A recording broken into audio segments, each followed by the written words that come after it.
Let me read it, and we'll put it up on the screen for people, and then you can comment whatever you want.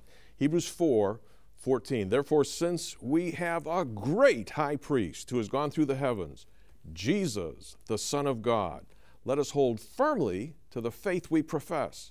For we do not have a high priest who is unable to sympathize with our weaknesses, but we have one who has been tempted in every way just as we are, yet without sin.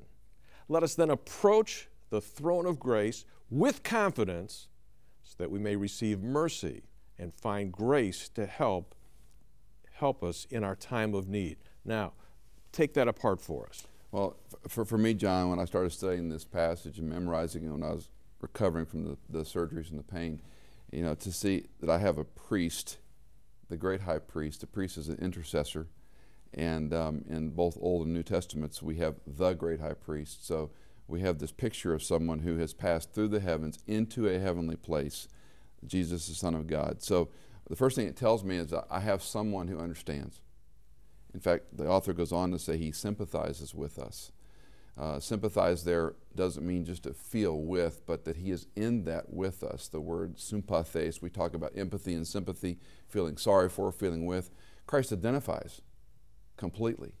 So I have this advocate, this priest that completely understands chronic pain, depression, discouragement, the wounds of a loved one who's left someone, losing a child, the greatest grief I think we could face. All the litany of things in life that happens to us, MS, diseases, he understands.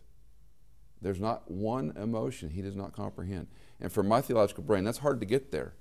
But the more I study this, that's the type of priest we have. The fact that he understands. And then it says to hold fast our confession. So to me it says, what do you believe? And when the props are knocked out, do I hold fast to what I have said I believed, no matter what my experience tries to tell me? My experience rarely aligns with my theology. My experience tells me to doubt God, to doubt the church, to doubt God's people. Why am I in this situation? In the sense that it's not working. There ought to be a way to control the pain, Lord. I don't want to be a grump. I don't want to be unpleasant to be around. But he sympathizes with. I have a dear friend who's an orthopedic surgeon. I had the back of my neck, you have 7 C vertebrae, and they've fused C, 3, 4, 5, 6, 7, and T1. They've taken all the discs out. They've put rods and pins and bones and plates and who knows what else back there. There's probably a smiley face back there. I don't know what they put in back there. But they had to do that to save your life, basically. Basically, I was going to be in a wheelchair, and they said, you can either do this operation or be a quadriplegic. And so given that option, you say, I'll try the surgery. So with that surgery comes the recovery, which is very elongated. And I talked to all these doctors. They all have an opinion. Surgeons cut for a living. I have one friend in Virginia who does this surgery for a living, and he also has the same problem I have, degenerative disc disease and spinal stenosis. So I call him and I say, what should I do? And I give him the ABC approach, and he says, absolutely don't do that one. This is the one you want to do, and why? And so I said, all right, Tom, I'm going to do that because you told me to. He has the same symptoms I have. He performs these surgeries for a living. And he's following me very closely to see how I'm doing because he doesn't want to do the surgery because of the outcomes aren't 100%.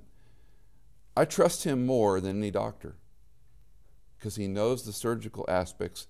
He has the pain himself, and he performs this on people. He can sympathize with me in a way. He gets it. He gets it. Christ gets it. And there's not a problem or a pain or disappointment that we have in life that this high priest doesn't get. So draw near to that throne of grace.